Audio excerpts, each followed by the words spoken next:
جی امیر فیصل صاحب، صبح کا سلام۔ تو میں یہاں آ گیا ہوں، تو جب بھی آپ شروع کرنا چاہیں آئی وش یو نیکسٹ۔ السلام علیکم ورحمۃ اللہ وبرکاتہ to all dear group members of پیو ڈسکشن گروپ۔ حالانکہ محترم زاہد خان صاحب آج بہت مصروف ہیں، بٹ انہوں نے مصروفیت کے ٹائم میں سے بھی کافی تھوڑا سا وقت نکالا ہے پیو ڈسکشن گروپ کے لیے۔ تو میں اجالا مغل میم کو اپوائنٹ کرتا ہوں کہ وہ سوال جواب کریں، اور کوشش یہ کریں کہ آج کا سیشن کم سے کم ٹائم میں ہو جائے۔ شکریہ، جزاک اللہ۔ السلام علیکم ورحمۃ اللہ وبرکاتہ۔ شکریہ فیصل بھائی۔ جی محترم، ہم وقت ضائع کیے بغیر فوری طور پہ شروع کر دیتے ہیں۔ ہم نے 13 پوائنٹس کور کر لیے تھے، اب ہم 14ویں پوائنٹ کی طرف آتے ہیں۔ محترم زاہد خان صاحب، جو آپ کی موسٹ کنٹروورشل بک ہے، جس کے 32 نکات پہ ہم بات کر رہے ہیں، آج ہم اس کا 14واں پوائنٹ ڈسکس کرتے ہیں۔ اس میں آپ نے لکھا ہے کہ محمد رسول اللہ صلی اللہ علیہ وآلہ وسلم نے آپ کے سامنے یہ اقرار کیا عالم ارواح میں کہ انہوں نے فرمایا، میری زندگی کے آخری ایام میں خدا تعالیٰ مجھے ایک نیا مشن دینا چاہتا تھا تاکہ قرآن کی اصلاح کی جائے۔ مجھے چاہیے تھا کہ میں ان سب باتوں کی اصلاح کرتا جو میرے اپنے بنائے ہوئے قوانین کی وجہ سے اس میں آ گئی تھی، لیکن اس وقت میرے پیروکار 2 کیمپس میں تقسیم ہو گئے تھے۔ باقی سب سے پہلے تو میں امیر فیصل صاحب کو مبارکباد دیتا ہوں کہ غفار جمعہ نے آپ کو خلیفہ وقت جماعت احمدیہ کا بنا دیا، کیونکہ اس نے کہہ دیا ہے کہ امیر فیصل صاحب اور باقی احمدی جو دنیا کے ہیں، چلو ایک کام تو ہوا کہ کہا تھا کہ 21 تک جماعت احمدیہ ختم ہو جائے گی، لیکن خلیفہ تو بنا دیا۔ تو امام وقت اللہ تعالیٰ امیر فیصل صاحب کو بہت مبارکباد ہو۔ تو ان کی تو لڑائی آپس میں رہے گی، لیکن ہماری موجیں ہو گئی کہ امیر فیصل صاحب خلیفہ امام وقت صبح صبح ہمارا انٹرویو کم سے کم کر لیا کریں گے۔ تو میں اپنے حواریوں کو بھی یہ اطلاع کرتا ہوں کہ آپ کو مبارکباد کے پیغامات بھیجیں۔ بہت بہت شکریہ۔ جی، میرے پیروکار 2 کیمپس میں تقسیم ہو گئے تھے۔ حضرت علی رضی اللہ کے حامیوں نے مجھے کہا کہ جو مجھے کہا گیا ہے خدا کی طرف سے وہ میں کروں، اور عمر رضی اللہ کے حامیوں نے سوچا کہ شاید میں بیماری کی وجہ سے ذہنی طور پر الجھا ہوا ہوں، کنفیوزڈ ہوں، اور نہیں جانتا کہ میں کیا کہہ رہا ہوں۔ جب میں نے دیکھا کہ میرے پیروکار جو قریبی بھی تھے میرے سامنے ایک دوسرے کی گردنیں مارنے کے لیے آمادہ نظر آتے ہیں، تو میں نے خدا تعالیٰ کے اس حکم کی فرما برداری نہ کی۔ اب یہ جو پوائنٹ ہے اس میں بعض سوال پیدا ہوتے۔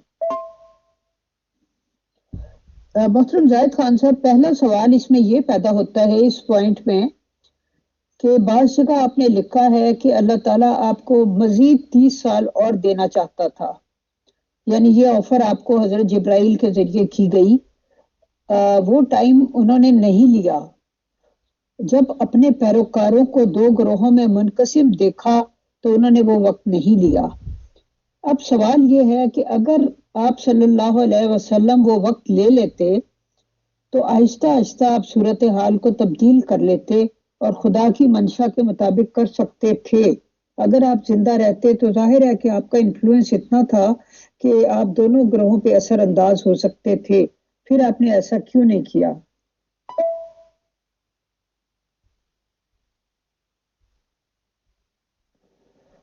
ہم پہلے اس بات کو مد نظر رکھیں کہ بہت سے انبیاء ہیں جو اپنا مشن چھوڑ گئے، جس میں عیسیٰ جسے کرائسٹ کہتے ہیں آپ، یا عیسیٰ ابن مریم، وہ بھی مشن چھوڑ گئے۔ تو اس ویژن میں آپ محمد صاحب کو بھی بشر دیکھیں گے، خدا نہیں دیکھیں گے۔ تو جو پہلا مرحلہ تھا وہ تو بڑا خونی مرحلہ تھا، جس میں علی نے کہا بھی کہ اگر محمد عربی بتا دیتے یا لکھوا دیتے تو میں ابو بکر اور عمر کو قتل کر دیتا۔ ابن عباس رو رو کے کہتے تھے کاش کہ وہ لکھوا دیا جاتا۔ تو جو پہلا مرحلہ تھا وہ تو حسین کے معاملات سے بھی بہت ہی آگے جاتا، اتنا خون خرابہ ہوتا۔ دوسرا مرحلہ جو تھا، عرب کے لوگ بھی سرکشی کرتے، تو یہ ایک لمبا پروسیس تھا کہ کون جیتا ہے تیرے زلف کے سر ہونے تک، آہ کو چاہیے ایک عمر دراز اثر ہونے تک۔ محترم زاہد خان صاحب، آپ کی نیک خواہشات کے لیے، آپ جو دعائیں دیتے ہیں ان کے لیے ہم ہمیشہ اور ہیں اور رہیں گے۔ ہم آپ کو شکریہ اور جزاکم اللہ خیر کہتے ہیں سر۔ خدا آپ کو شاد آباد رکھے، آپ کو آپ کے مشن میں ترقی دے اور آپ کو صحت و عافیت کے ساتھ لمبی زندگی عنایت کرے سر، اور آپ کا دست شفقت ہمارے ہاتھ پر، ہمارے سر پر کافی لمبے ٹائم تک خدا رکھے۔ آپ کی دعاؤں کے لیے، نیک خواہشات کے لیے بہت شکریہ، بہت جزاک اللہ۔ یہ وقت کتنا لگتا؟ غالباً جو مجھے خبر ہوئی ہے یہ کم سے کم 12 سال لگتے اس سارے خون خرابے کو کنٹرول کرنے کے لیے۔ اس کے بعد زمانہ شروع ہوتا ہے کہ آپ عائشہ کے ذریعے، جسے کہا گیا تھا کہ یہ دنیا میں وائف ہے، ریپرزینٹ کرتی ہے اور آخرت میں، اس کے ذریعے پھر روم میں معاملات طے پاتے، اور آخر میں یہ جو نفرتیں ہیں بنی اسرائیل سے، یہودیوں سے، عیسائیوں سے، اس کا خاتمہ ہو جاتا اور مذاہب کی یونٹی ہو جاتی۔ اور اس کے بعد کا جو مرحلہ تھا وہ پھر وہ باتیں بتاتے جو میں اب بتا رہا ہوں، آسمانی باتیں۔ تو اس میں بڑے لمبے پروسیس تھے۔ اس پروسیس کے اندر جو محمد صاحب نے فیصلہ کیا وہ ان کا فیصلہ تھا۔ میں نے بتایا ہے کہ ہسٹری اور پرتوں کے پیچھے جبرائیل اور خدا کیا چاہتا تھا۔ جی محترم، یہاں بات ابھی کلیئر نہیں ہوئی۔ میں اپنے لیے بھی اور چونکہ سننے والے بھی بات کو سمجھنا چاہ رہے ہوتے ہیں، اس لیے کوشچن در کوشچن بھی کرنا پڑ جاتا ہے۔ بات یہ ہے کہ جب انسان بستر مرگ پر ہو اور میرا مطلب ایسی کنڈیشن ہو کہ کسی بھی وقت اس کا بلاوا آ سکتا ہو، تو اس وقت وہ لکھوائے گا بھی تو آخر کتنا لکھواتا؟ میرا مطلب کتنا لکھوا سکتا ہے کوئی؟ کیونکہ جب معاملات اس حد تک ہوں، چینجز کروانی ہوں، جیسا کہ آپ فرماتے ہیں قرآن پاک میں بہت کچھ تھا جو چینج کروانے والا تھا، وہ اس وقت کیسے کروا سکتے تھے؟ ہاں البتہ یہ ہو سکتا تھا کہ جیسا کہ آپ فرماتے ہیں کہ ان کو 30 سال کی اور آفر دی جا رہی تھی کہ وہ رہیں اور پھر اپنے سارا ٹھیک کریں، اصلاح کریں، تو وہ اگر قبول کر لیتے، اس کے لیے کسی لکھا پڑھی کی بھی ضرورت نہیں تھی۔ سیدھا سیدھا جبرائیل علیہ السلام سے کہہ دیتے کہ ہاں ٹھیک ہے، مجھے منظور ہے، تو میرا مطلب ہے، اور اس کے بعد وہ ان کو ایک دوبارہ زندگی مل جاتی، تو اس میں وہ خود اپنے ہاتھوں سے یہ سب کچھ کر سکتے تھے، بجائے اس کے کہ حضرت علی کو نامزد کرتے۔